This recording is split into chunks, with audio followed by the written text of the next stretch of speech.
আপনার সম্পর্ক যদি মেসির সঙ্গে, নেইমারের সঙ্গে, অমুক গায়ক, অমুক নায়কের সঙ্গে হয়, তাহলে তার সঙ্গে আপনার হাসর নাসর হবে। কেউ যদি প্রত্যেক নামাজে মিসওয়াক করে, কেউ যদি উযু করে নামাজ পড়ে, তাহলে সেই নামাজের মধ্যে 70 গুণ সওয়াব তার আমলনামায় দান করবেন। সুবহানাল্লাহ। আল্লাহ রাব্বুল আলামিন কোরআনুল কারীমের মধ্যে বলেন, কুল ইন কুনতুম তুহিব্বুনাল্লাহ ফাত্তাবিউনি ইউহিব্বুকুমুল্লাহ ওয়া ইয়াগফির লাকুম যুনুবাকুম ওয়াল্লাহু গফুরুর রহিম। আল্লাহ রাব্বুল আলামিন বলতেছেন, ইন কুনতুম তুহিব্বুনাল্লাহ, তোমরা যদি আল্লাহ রাব্বুল আলামিনকে ভালোবাসো, ভালোবাসতে চাও, ফাত্তাবিউনি, তাহলে আমি নবীর অনুসরণ করো, অনুকরণ করো। কুল ইন কুনতুম তুহিব্বুনাল্লাহ ফাত্তাবিউনি ইউহিব্বুকুমুল্লাহ ওয়া ইয়াগফির লাকুম যুনুবাকুম ওয়াল্লাহু গফুরুর রহিম। আর নবীজিকে অনুসরণ অনুকরণ করলে পক্ষান্তরে আল্লাহকে অনুসরণ অনুকরণ হয়ে যাবে। শুধু আল্লাহ মানাই নবী মানা নয়, নবী মানলে আল্লাহ মানা হয়। আল্লাহ রাব্বুল আলামিন সেই কথাই আমাদেরকে কোরআনে বলেছেন, হাদিসের মধ্যে বলেছেন। আল্লাহর নবী সাল্লাল্লাহু আলাইহি ওয়াসাল্লাম হাদিসে মুবারাকার মধ্যে বলেন, কুল্লু উম্মতি ইয়াদখুলুনাল জান্নাতা ইল্লা মান আবা, আমার প্রত্যেক উম্মতে জান্নাতের মধ্যে যাবে, প্রত্যেক উম্মতের জন্য জান্নাত রয়েছে, প্রত্যেক উম্মত জান্নাতের মধ্যে প্রবেশ করবে, ইল্লা মান আবা, যারা আমি নবীকে অস্বীকার করবে, শুধুমাত্র অস্বীকারীরা জান্নাতের মধ্যে প্রবেশ করবে না। কিলা মান আবা ইয়া রাসূলুল্লাহ, ইয়া রাসূলুল্লাহ, ইয়া হাবিবাল্লাহ, নবী হে। কিলা মান আবা, কারা অস্বীকারী, কারা? ক্বালা মান আতাআনি দাখালাল জান্নাতা ওয়া মান আসানি ফাকাদ আবা। আল্লাহর নবী বলতেছেন, যারা আমি নবীকে অনুসরণ করবে, অনুকরণ করবে, তাদের জন্য রয়েছে জান্নাত। আর যারা আমি নবীকে অনুসরণ করলো না, মূলত তারাই হচ্ছে অস্বীকারী। নাউযুবিল্লাহ। বাবাজিরা আমার, বন্ধুরা আমার, সাহাবায়ে কেরামগণ আমার নবীজিকে কেমন করে ভালোবাসতেন আর কেমন করে অনুসরণ করতেন, অনুকরণ করতেন। আমরা কি সেই সাহাবায়ে কেরামদের মতো অনুসরণ অনুকরণ করতে পারলাম? একদিন আল্লাহর নবী সাল্লাল্লাহু আলাইহি ওয়াসাল্লাম, আল্লাহর এক সাহাবী আল্লাহর নবীকে দেখতে পেলেন, তিনি ডান হাতে খাবার খাইতেছেন, পানি পান করতেছেন। ওই সাহাবী সামি'না ওয়া আতা'না, আল্লাহর নবীকে ডান হাতে পানি খাওয়া দেখে তিনি আর প্রশ্ন করলেন না। তিনি সব সময় রাসূলকে দেখার পর থেকে তিনি প্রত্যেক দিন যখনই পানি খাইতেন ডান হাতেই পানি পান করতেন। তিনি কখনোই জীবনে কোনোদিন আর বাম হাতে পানি পান করে নাই, কখনো আর ভুলেও যায় নাই। সুবহানাল্লাহ। যেমনটা আল্লাহর নবীকে দেখেছেন পানি পান করতে, ঠিক তেমনি ভাবে তিনি সব সময় পানি পান করতেন। বাবাজিরা আমার, বন্ধুরা আমার, সাহাবায়ে কেরামগণ আল্লাহর নবীকে কেমন করে অনুসরণ করতেন, অনুকরণ করতেন। আল্লাহর নবী একদিন তিনার পা থেকে জুতা মুবারক খুলে ফেললেন। খুলে ফেলার পরে সাহাবায়ে কেরামগণ তারাও সঙ্গে সঙ্গে জুতা খুলে ফেললেন। তারা কেউ জিজ্ঞাসা করলেন না, কেন আপনি জুতাটা খুললেন? কোনো প্রশ্ন করলেন না, না এটা কি আমাদের জন্য খোলা ওয়াজিব, ফরজ, কিছুই জিজ্ঞাসা করে নাই। আল্লাহর নবীকে জিজ্ঞাসাও করলেন না এটা কি আমাদের জন্য জুতা খোলাটা দরকার, কোনো প্রশ্ন করে নাই। আমার নবীজি জুতা মুবারক খুলে ফেললেন, সঙ্গে সঙ্গে সাহাবায়ে কেরামগণ জুতা খুলে ফেললেন, কেউ কোনো প্রশ্ন করলেন না। সামি'না ওয়া আতা'না, আমরা শুনলাম এবং মানলাম, যেমনটা নবীজিকে করতে দেখলাম তেমনটা আমরা করলাম। বাবাজিরা আমার, বন্ধুরা আমার, রাসূল সাল্লাল্লাহু আলাইহি ওয়াসাল্লাম সাহাবীদেরকে জিজ্ঞাসা করে, ও আমার সাহাবীরা, তোমরা কেন জুতা খুলে ফেললা?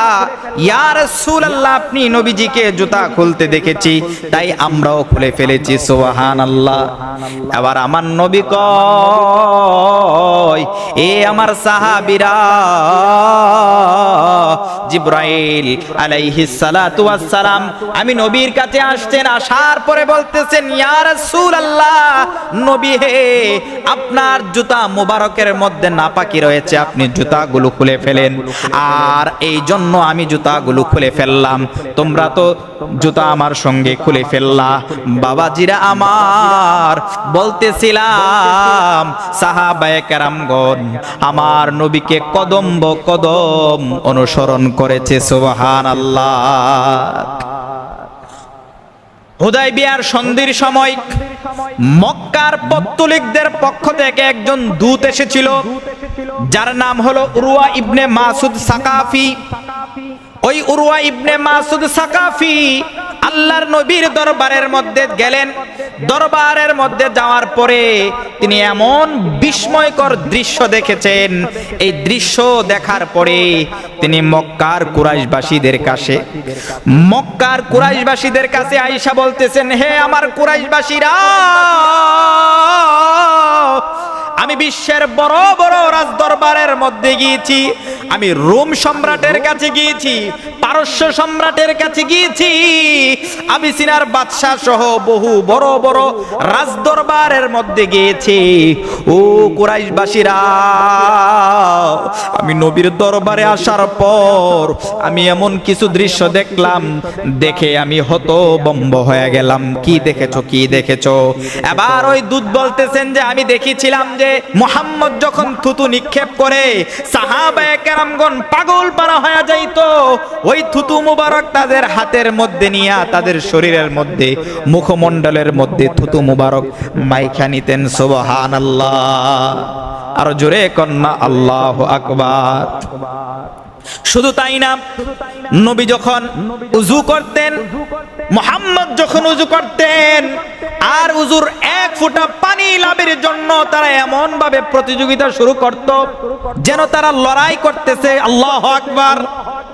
এমন ভাবে প্রতিযোগিতায় লাইগা যাইতো যেন তারা লড়াই করতেছে। এক ফোঁটা উযুর পানি লাভ করার জন্য তারা প্রতিযোগিতার মধ্যে লাইগা যাইতো। তারা কখনো নবীর চেহারার দিকে তাকায়া পূর্ণ দৃষ্টি দিয়ে কথা বলে না, নবীর কণ্ঠের উপর কণ্ঠ উঁচা করে কথা বলে না, আদবের সঙ্গে কথা বলে। নবী যখন কোন আদেশ করে এমন ভাবে আদেশগুলা মানে, এমন ভাবে বাজ পাখির মতো উড়াল দিয়া যেন তারা কাজটা সম্পন্ন করে ফেলবে, এমন একটা ভাবমূর্তি। কোন তিরস্কারকারীর তিরস্কার, কোন জালেমের জুলুম অত্যাচারের অত্যাচার থেকেও নবীর সুন্নত থেকে এক বিন্দু পরিমাণ এদিক সেদিক করতে পারে না। সুবহানাল্লাহ। বাবাজিরা আমার, বন্ধুরা আমার, বলতেছিলাম আমার নবীজিকে তারা কদম বকদম অনুসরণ করতেন, অথচ আমরা নবীজিকে কেমন করে অনুসরণ করি? আমরা শুধু মুখে মুখে নবীজিকে ভালোবাসা, মুখে মুখে শুধু বললেই চলবে না। নবীর সুন্নত, নবীর অনুসরণ অনুকরণের মাধ্যমে নবীর ভালোবাসা অর্জন হবে। বাবাজিরা আমার, বন্ধুরা আমার, এক সাহাবী বলতেছেন, এক সাহাবী অত্যন্ত গরিব, একজন সাহাবী অত্যন্ত দরিদ্র একজন সাহাবী। ওই সাহাবী আল্লাহর নবীর কাছে যখন থাকে তার অন্তরটা প্রশান্ত থাকে, আর যখন নবীজিকে আর দেখতে না পাই, এক দুই দিনের মধ্যে যখন আর দেখতে না পাই, তার অন্তরটা ছটফট ছটফট শুরু করে।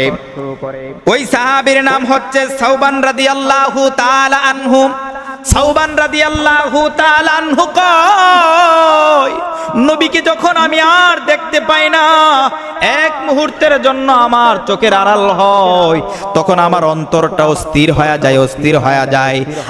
আর নবীজিকে দেখার পরে আমার অন্তরটা শান্ত হয়ে যায়। আর একদিন দুই দিন ধরে, কয়েকদিন ধরে নবীজিকে দেখতে না পাইয়া ওই সাওবান রাদিয়াল্লাহু তাআলা আনহু তার চেহারাটা মলিন হয়ে গেল, তার চেহারাটা কেমন যেন হতাশাগ্রস্ত হয়ে গেছে। এমন সময় হঠাৎ নবীজির সঙ্গে দেখা হয়ে গেল। নবীজির সঙ্গে যখন দেখা হয়ে গেল, আমার নবী ডাক দিয়া কই, সাওবান, তোমার কে টেনশন পেরেশানগ্রস্ত মনে হইতেছে, তোমাকে পেরেশানগ্রস্ত মনে হইতেছে, তোমার চেহারাটা কেমন যেন মলিন হয়ে গেছে।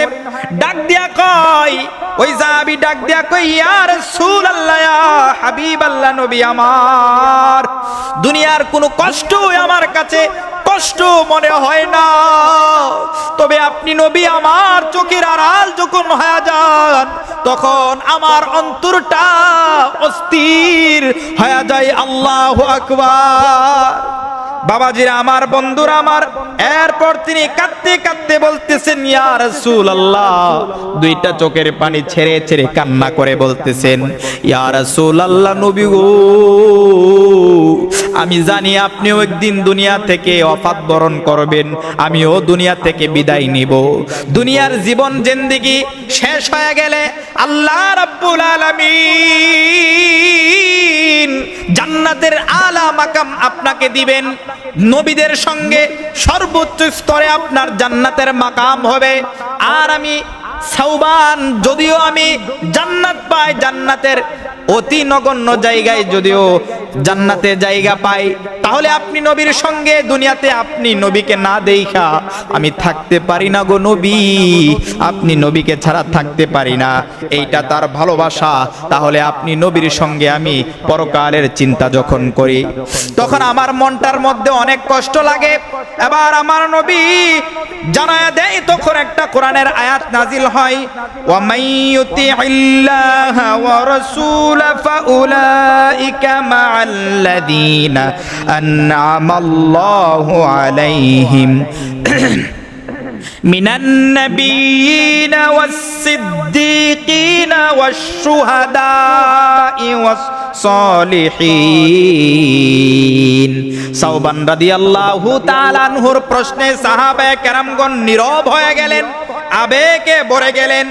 আর নিখাত ভালোবাসার কথা শুনে আল্লাহ রাব্বুল আলামিন এই আয়াতটা নাজিল করলেন।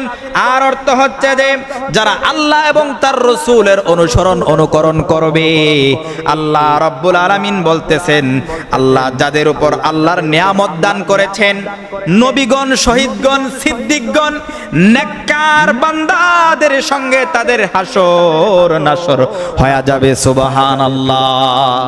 আপনার ভালোবাসার সম্পর্ক, আপনার সম্পর্ক যদি নবীর সঙ্গে হয়, নবীর সঙ্গে আপনার হাসর নাসর হবে।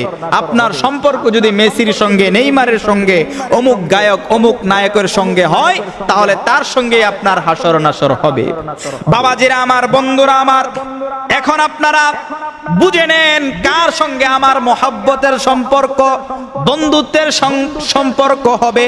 একজন আলেমের সঙ্গে আমার বন্ধুত্বের সম্পর্ক হবে, একজন নেককার বান্দার সঙ্গে আমার মহব্বতের সম্পর্ক হবে।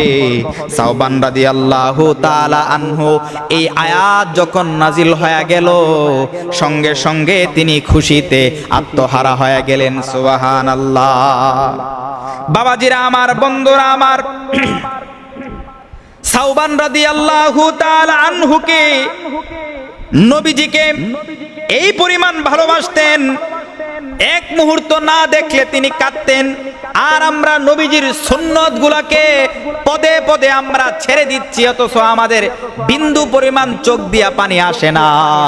মনে রাখবা, আল্লাহর নবীর একটা সুন্নতকে, মরে যাওয়া সুন্নতকে কেউ যদি জীবিত করে, তাহলে তার মাধ্যমে এই সুন্নতটা যদি জারি হয়ে যায়, যতদিন পর্যন্ত এই সুন্নতটা জারি থাকবে, তার আমল নামার মধ্যে শুধু সওয়াব ঢুকতেই থাকবে, ঢুকতেই থাকবে। সুবহানাল্লাহ। তাহলে আজকে থেকে আমরা নবীজির একটা সুন্নতকে জিন্দা করি না? আজ থেকে আমরা নবীজির একটা সুন্নতকে জিন্দা করি। কেউ যদি প্রত্যেক নামাজে মিসওয়াক করে, কেউ যদি উযু করে নামাজ পড়ে, তাহলে সেই নামাজের মধ্যে 70 গুণ সওয়াব তার আমলনামায় দান করবেন। সুবহানাল্লাহ। তাহলে এই আলোচনাটা আপনাদেরকে শোনাইলাম, আর একটা সুন্নতকে আমরা জীবিত করব। এই একটা সুন্নতকে আমরা জীবিত করব, যারা পারি আমরা সর্বোচ্চ চেষ্টা করব। একটা মিসওয়াক পকেটে রাখলেন, নামাজের আগে উযু করার আগে একটু মিসওয়াক করে আমরা নামাজ পড়লাম, 70 গুণ সওয়াব আপনার আমলনামায় দিয়ে দিবে। সুবহানাল্লাহ। বাবাজিরা আমার, বন্ধুরা আমার, সাহাবায়ে কেরামগণ আমার নবীকে কেমন করে মানতেন আর ভালোবাসতেন। উহুদের যুদ্ধের মধ্যে শুনতে পাইল নবী নাই, নবী নাই, নবী শাহাদাত বরণ করেছেন। গুজব রটায়া দিল, নবী দুনিয়া থেকে বিদায় নিল। এইভাবে গুজব যখন ছড়ায়া দিল চতুর্দিক দিয়া, সাহাবায়ে কেরামগণ পা যখন আর চলতেছে না, হাত আর চলতেছে না, আহারে নবী নাই, আমরা কার জন্য যুদ্ধ করব, জিহাদ করব, এই কথা বলিয়া বলিয়া সাহাবায়ে কেরামগণ পেরেশান হয়ে গেলেন, অস্থির হয়ে গেলেন। যুদ্ধ কার জন্য করব, নবী নাই। আবার হযরতে আনাস ইবনে নজর নামে একজন সাহাবী, ওই আনাস ইবনে নজর রাদিয়াল্লাহু তাআলা আনহু তিনি বলতে লাগলেন যে তিনি আর গুজবের মধ্যে থেমে রইলেন না, তাহলে আমার জীবনকে আর রাইখা আমি কি করব। ওই আনাস ইবনে নজর বলতেছেন, নবী যেই রাস্তার সাথী হয়ে গেছেন আমিও সেই রাস্তার সাথী হইয়া যাইব। ওই আনাস ইবনে নজর তিনিও কি করলেন, বীর বিক্রমের মতো তিনি ওই শত্রু বাহিনীদের মাঝখানে ঢুকে পড়লেন। আর তিনি যেন মৃত্যুকে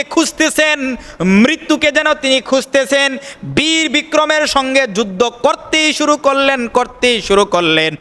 যুদ্ধ শেষ যখন হয়ে গেল, দেখা গেল তার শরীরের মধ্যে তীর বল্লমের আঘাত, 80টারও বেশি তীর বল্লমের আঘাত। আল্লাহু আকবার। আর এমন ভাবে তার চেহারাকে, এমন ভাবে তার শরীরকে হতবিক্ষত করে ফেললো ওই কাফের নাস্তিক মুরতাদেরা, তার চেহারাকেই আর যেন চিনা গেল না, তার চেহারা আর চিনতে পারল না। তার একজন আপন বোন আছে, ওই আপন বোন তার হাতের একটা আঙ্গুল দেইখা তাকে লাশটাকে শনাক্ত করতে পারলেন। চেহারা চেনা যাইতেছে না, এমন ভাবে ক্ষতবিক্ষত করে ফেললো, তার চেহারা চেনা যাইতেছে না। একটা মাত্র আঙ্গুল দেইখা তার আপন বোন এই লাশটাকে শনাক্ত করতে পারলো। আল্লাহু আকবার। বাবাজিরা আমার, বন্ধুরা আমার, শুধু শুনেছে নবী নাই, এই কথা শোনার সঙ্গে সঙ্গে আর আমার জীবন রাখার কি প্রয়োজন। ওই আনাস ইবনে নজর সঙ্গে সঙ্গে তিনিও মৃত্যুর মিছিলে তিনিও শামিল হয়ে গেলেন। আল্লাহু আকবার। বাবাজিরা আমার, বন্ধুরা আমার, সাহাবায়ে কেরামগণ আমার নবীজিকে কদম মানতে